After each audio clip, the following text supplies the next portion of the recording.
Okay, calm down. You wrote a piece recently about AOC for New York Magazine, basically saying that she is just a regular old Democrat. Right. What made you write this piece? I just think that people like you and me, I mean, I was, we were in contact when all this stuff was happening in 2016 and in the immediate years after. There was a sense that something big was happening, that the Democratic Party might finally be changing, that there was a real chance for meaningful socialist change within the apparatus of the party. And Alexandria Ocasio-Cortez was a major sort of element, a symbol of this sort of evolution in the party. And the evolution more or less didn't happen. There's been some progress in terms of the direction of the Democratic Party. I think that things could definitely be worse. But the sense in which there's going to be, for me anyway, the sense that there's going to be a sort of muscular and influential leftist wing, socialist wing of the party that plays a deep role in setting the policy agenda, that has a chance of taking control of the party in terms of congressional leadership or the presidential nomination. I think that dream is more or less dead. Mm-hmm. I do think that Bernie Sanders is sort of one of one in terms of being a political force and a political personality, and the sort of much ballyhooed, sort of Bernie machine that we thought was getting built was really just about the one guy in the particular moment.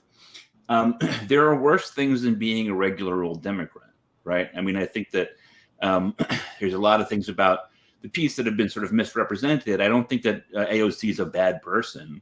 And I said on Breaking Points recently that, look, if I was going to be voting between AOC or one of the machine party Democrats that she replaced, I would vote for AOC. But the premise of the piece was simply let's look at her actual legislative record. Let's look at some of the behaviors that she's engaged in as a public intellectual and public face of the party and just as a politician.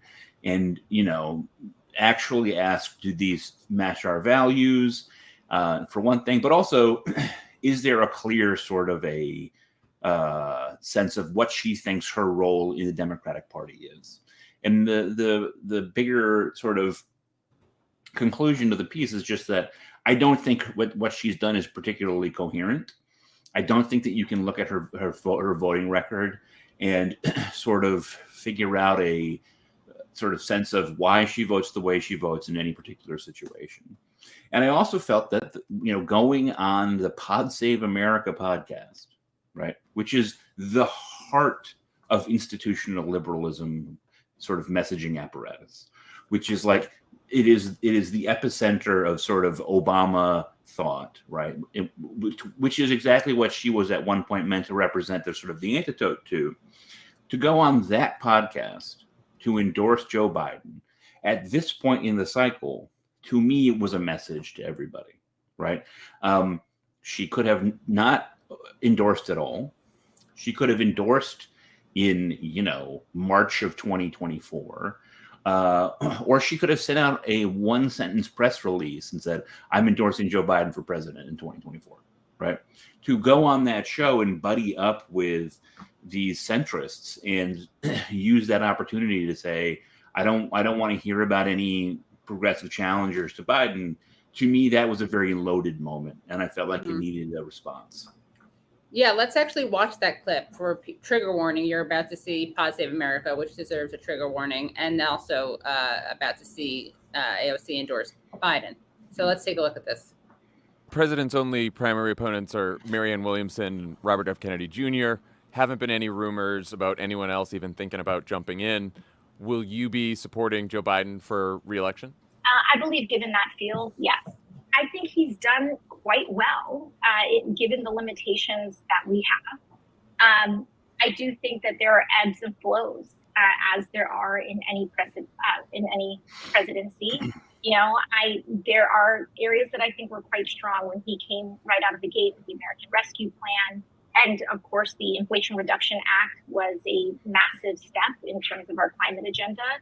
But, there are also areas that I think could have gone better. We have major structural issues in this country, and I think it starts with the United States Senate. And I think that until we have senators that are willing to stand up and stare the filibuster in the eye and stare a lot of structural issues about the Senate, and the United States Senate will be what holds back this country from an enormous amount of progress. Yeah, I mean, I think there's a couple things you can immediately say there. The first is that the person who's interviewing her is John Favreau, who was once Obama's chief speechwriter. And I mean, this is a point that I think people were kind of being sort of intentionally misleading about. He and that podcast have in effect been the public face of Obamaism since the end of Obama's presidency, right? Like, I mean, there is nothing that he says, Favreau or the rest of the hosts, who are all of them, I think all four of them were involved in some way or another in the Obama administration. There's nothing that they say that has not been sort of vetted by the Obama. You don't hear a word about the fact that Biden is 80 years old, right? You don't hear a word about the fact that it's only July of 2023 in which this is happening, or even June maybe when that clip came out. You've got to sort of leave open the idea that somebody is going to step forward and say, I want to be the one to, if nothing else, challenge Biden from the left to get the things that you say that you want. Right. I mean, and again, it gets back to this strategic incoherence. What does endorsing now do for you? How does it advance your agenda at all? And I also think that it's very funny that she's talking about how important reforming the Senate is. Joe Biden was a senator for a very long time. Joe Biden, as much as anyone in our political system, is directly responsible for the student loan debt crisis. When he was a senator, was someone who contributed massively to the prison industrial complex and mass incarceration, which is something that AOC complains about constantly. Joe Biden was the furthest thing from a champion of a humane and just immigration policy. So if what you care about is the Senate, and you're here talking about who you're choosing for president, you think that you'd let his Senate career influence your endorsement. And as you pointed out, this is a show that has a very problematic attitude, I would say, towards voter shaming. Let's take another look at a clip from Pod Save America. If the people who voted for Jill Stein, just Jill Stein in Michigan, Wisconsin. If the people who voted for Jill Stein, just Jill Stein in Michigan, Wisconsin, and Pennsylvania had voted for Hillary instead, Donald Trump would have never become president. That's it, right? And so, I'm sure there's a lot of Cornel West fans out there. You live in a swing state, you vote for Cornel West, you're helping Trump become president. That's it. And you can say, oh, well, it's Joe Biden's fault. He did this or that. No. It's your decision. You get to decide whether you want to help Donald Trump become president or you don't. By the way, I like the suggestion that it's the only people with agency are voters. Joe Biden has no agency. Right. He has no decisions to make.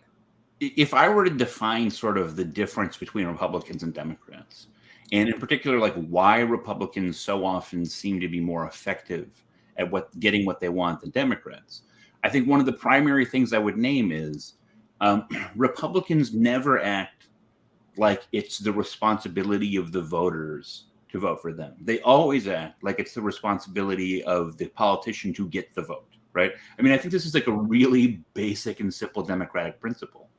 It is the responsibility of the politician to win the vote of the people. These Jill Stein voters, they have no obligation to support Hillary Clinton. That's not how this works. That's not, the voters don't every 4 years in November go to the candidate and say, am I good enough to be your voter? No, it works the other way around, right? The granddaddy of all of this is Ralph Nader, right? And it's a famous reality that, 33,000 registered Democrats in Florida voted for Ralph Nader in 2000. Had they voted for Al Gore would have won the presidency, etc. What doesn't get mentioned is that 325,000 registered Democrats in Florida in that election voted for George Bush. Right. In other words, Al Gore ran such an incompetent campaign, such an empty, vacuous, incompetent campaign that more than 10 times or something like 10 times as many Democrats in Florida voted for George Bush as voted for Ralph Nader. This fact is never brought up by people like John. They're never voter shamed. Right. Those people are not voter shamed. Also, Gore won. That's the other thing. Right. Gore won. But That's right. And I mean, like, but you know, you could blame the Supreme Court and its corruption, or you can blame some hippies in Pensacola who were never going to vote for Al Gore anyway, right? Right. You know, I mean, I just think that, like, John Favreau could not, to my mind, could not possibly be a better avatar of, like, institutional liberalism, right? The worship of process, constantly telling people to slow down. You can't have the things that you say you want and that you need. Be reasonable. And always vote Democrat. And again, like, this is something that AOC explicitly ran against in 2018, right? Since I've had all this negative response to the article, I've gotten a lot of emails where I've just copy and pasted news articles from 2018 where I just put AOC's words back into the response, right? Like, I'm not making up the fact that she said that she was an antidote to institutional democratic politics, right? That's something that she said. And it's appropriate to ask why her values have changed. By the way, just totally anecdotal, but this is Elliot, who wrote a super chat, writes, I wrote F Biden on my ballot in 2020. If West is not there, it's not like I'll vote for Biden. Yeah, I mean, again, like, the conception that any left-leaning voter is necessarily a Democrat, right?